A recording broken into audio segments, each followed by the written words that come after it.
terms of artwork, I've always really been inspired by Arina Tanamura's work. She created The Gentleman's Alliance Cross and Full Moon. In hindsight, the comics were a bit problematic in many different ways, but like in terms of the artwork, it was always like super interesting panel layouts as well. And I always thought that the covers that she did were always like really dynamic poses, and that's something that really inspired me. I don't think it's too visible in my work these days, but just off the top of my head, growing up with Turma da Monica is to Brazil what the Beano is to like Scotland and the UK. So it's absolutely massive in Brazil and a quintessential comic that any sort of Brazilian kid sort of would grow up with. When I was growing up, there was like theme parks and stuff for Monica and friends. It's absolutely massive in Brazil, and like it's still ongoing, but they've aged them up into teenagers now. It's very interesting seeing them growing with me in a way. The teenager versions of themselves are very much more manga style in terms of like their storytelling and stuff like that, and the art style and stuff as well. So yeah, that's the comic series that I grew up on. I really like the characters and I related to them as well, like particularly, Monica and Magali, who are like the main two characters, the main two girl characters. So having that, I don't know, I wouldn't say representation because, they weren't super diverse or interesting or anything like that, but to see characters that were very classically like not feminine. So like Monica had these like crazy anger issues, which is something that I recognized in myself. Magali was just loved food, is always eating, and food is her love language. And you don't really see that a lot like with girl characters, especially like, these characters were made well before I was born, so like before 1994. So especially for the time, they had very interesting personalities, and in terms of the topics that the comics would cover, they would cover everything, and it was very like informative for me as well, like growing up.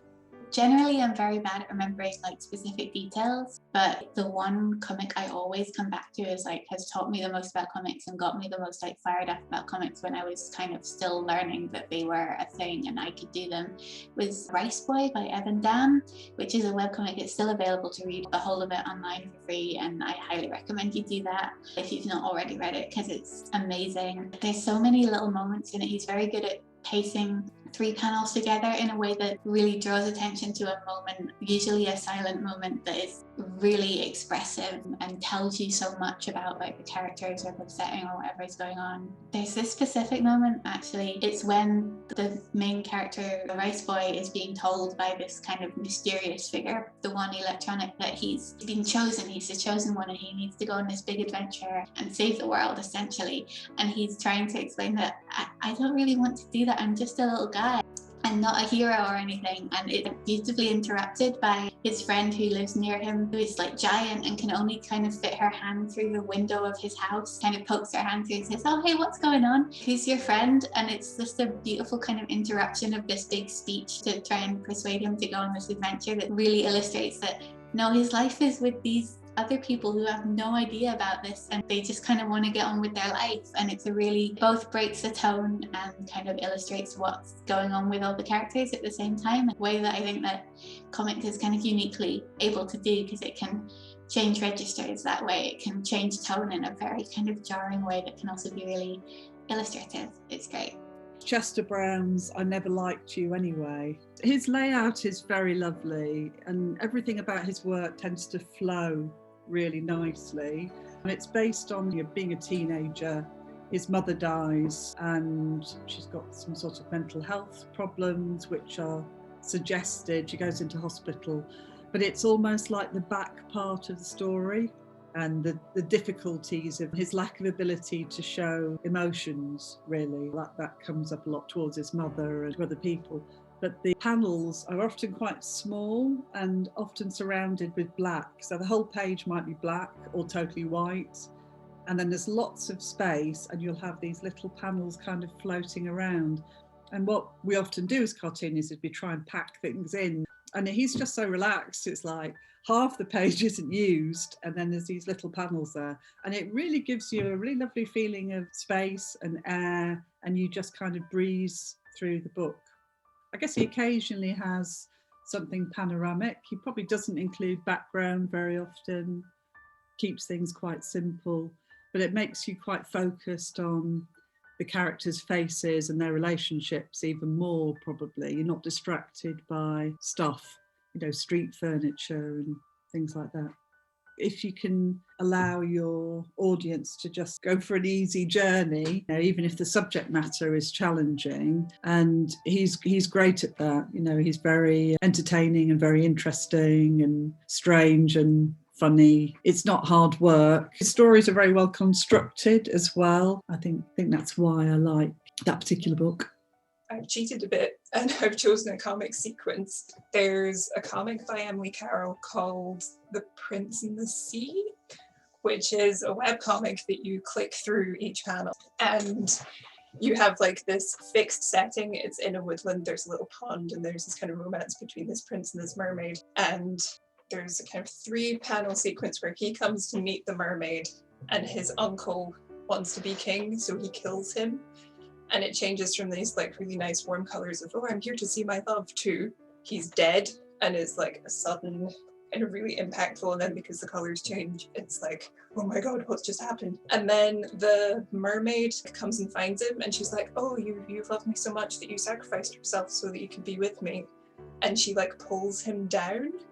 And you click, because you've had just this fixed single panel, and you then click and you scroll kind of into the rest of the page, which is all these little pockets of underwater, and they live happily. She lives happily ever after. He's dead, but it's very whoa, and I love it. A lot of Emily Carroll's comics kind of play specifically with the format being online. There's another one, and kind of it's this really long, so many panels, and you scroll through, but he dies at the beginning, and as you're scrolling through, the story continues, but his blood kind of trailing as they work out what happens. And I think I was a teenager when I saw it, and I was like, oh my God, this is amazing. So mine is probably the female Thor that Jason Aaron did 2014, I think. It was the first time I got like really excited when I saw a cover, and it was Jane Foster just like holding Mjolnir over her head. It felt like it was made for me. And I hadn't seen that really in a lot of comics, so that was exciting. It's that panel where she actually used to have it as my phone cover, actually, where she lifts it over her head and it changes the inscription from "if he be worthy" to "if she be worthy." And I was just like, boom. She's definitely my favorite. I also really like Spider-Gwen, more so for the design. The comics are not good, I'm sorry, but the design is really cool. And I like that she's getting more popular, and I can't wait for Jane Foster Thor to be in the next Thor movie. Like, that's gonna be amazing. I'm so excited. I love Jason Aaron and Taika getting that film, and I'm just like, it's gonna be great. I mean, there's a few definite favorite panels and covers. I guess since we're thinking about women especially, and one that really stands out is one of the opening panels to the comic Monstrous by Marjorie Liu and Sana Takeda. That one, I found it and was like, I love that artwork so much, and picked it up. The first panel has the main character, Micah, I think. She is completely naked. She's bound. She's about to be sold as a slave. She's missing an arm. She's tattooed. She's got a collar around her neck, and she's staring at the viewer, and it could be this moment of absolute sexualization or objectification or fetishization, but instead you can look at that one panel. It doesn't really matter what the story is afterwards. There's no sense of her being objectified. There's this sense of strength. She knows she's stronger than everyone else in that room. She knows she's going to be walking out just fine. It's this utter defiance in her gaze. That is the female gaze, I think. If you talk about the male gaze, Sana Takeda and Marjorie Liu epitomize the female gaze in that moment of this incredible woman who should be beaten down and isn't in that situation at all. So I think if we're talking about women, got to be it for a single panel. In terms of characters who live close in my heart, again, there's a few. I grew up reading old school Marvel. That was pretty much what got me into it. And there's a few who I really fell in love with. I got very into the Avengers, but actually the first comic that was sort of a bit more adult and serious and got me thinking was the Dark Phoenix saga. Jean Grey was imperfect and messy and loving and compassionate and destroyed lives and worlds and paid for it and was this immensely strong human being. And from a modern perspective, it's not a perfect story. It's not perfect feminism by any means. I am actually writing a piece at the moment looking at that story and the various adaptations of it. But for me, there will never be a character who changed my perspective or made me love comics as much as Jean Grey. So I think she definitely has a special place in my heart. That's like asking someone your favorite type of music sometimes. Like, I genuinely love so many genres of comics, and it depends on my mood. I could be in a horror mood and I love Emily Carroll's Through the Wood. I always go back to that. I think the panel layouts and the things she does with pages and that are amazing. But then, well, I did just get a tattoo that has Brian Ball and Joker art on it, inspired by Amanda Connor and Bruce Timm. So these artists I always return to as well. The first kind of graphic novel I bought when I was 12 was Arkham Asylum, so I always loved Dave McKean. To be honest, when I bought that at 12, I don't know if I actually liked it because I think it was above my head, but it's something I now love coming back to because like actually every time I read it, there's something else in it because it's so heavy with symbolism, which at the time it was too daunting for me, but since doing comics and studying it, it's a comic I love. So there's always comics I find myself coming back to, but it really depends on my mood. When lockdown started, I kind of wanted just something fun to take away. I've been reading Amanda Connor and Jimmy Palmiotti and Chad Hardin have released Birds of Prey, like a little short series, and it's just eventually finished because lockdown kept it was only like a 5-issue series. Just fun, and it was Black Label, so it's kind of like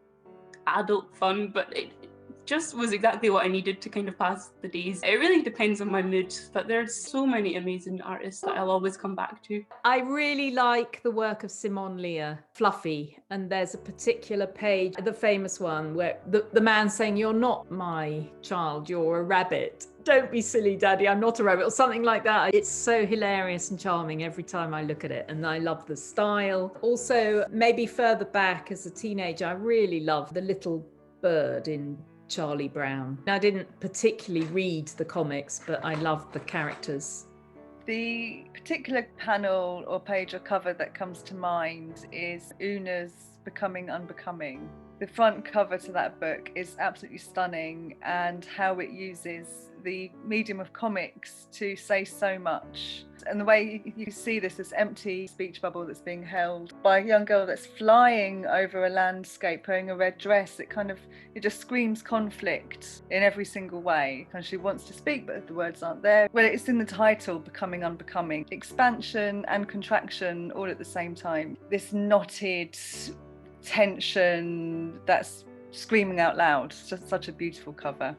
Yeah, I recommend that book a lot to people as well because it's so storytelling and the contextualization within the narrative threads as well. It's brilliant. A comics character that's the kind of has a special place in my heart is Angel from the Mandy books. And Angel it's very much about the class system, and it's about this kind of rich girl called Angela Hamilton, but she had 1 year to live. So she went undercover and lived amongst the Victorian slums and helped the Victorian waifs. And I loved crying at sad comics when I was a child. I used to create sad comics and cry at what I'd written and what I'd drawn. The joy of sadness. And I'd read them back to back and just become so immersed. And it was just pure comfort and joy. And I really kind of picked up on how they told stories and the nuances within the form, really. And I'd kind of get to know what kind of story I'm going to get from each artist. Like, I'd recognise the artist. There was something about the layering of history that came through my relationship with these books. Because they were all secondhand, this was in the mid-80s, but all these annuals were from the 60s and the 70s. So I was getting this insight into those 2 decades that was direct, that also reflected the stories that my mum was telling me about her childhood and her teenagehood, because they were the decades that she grew up.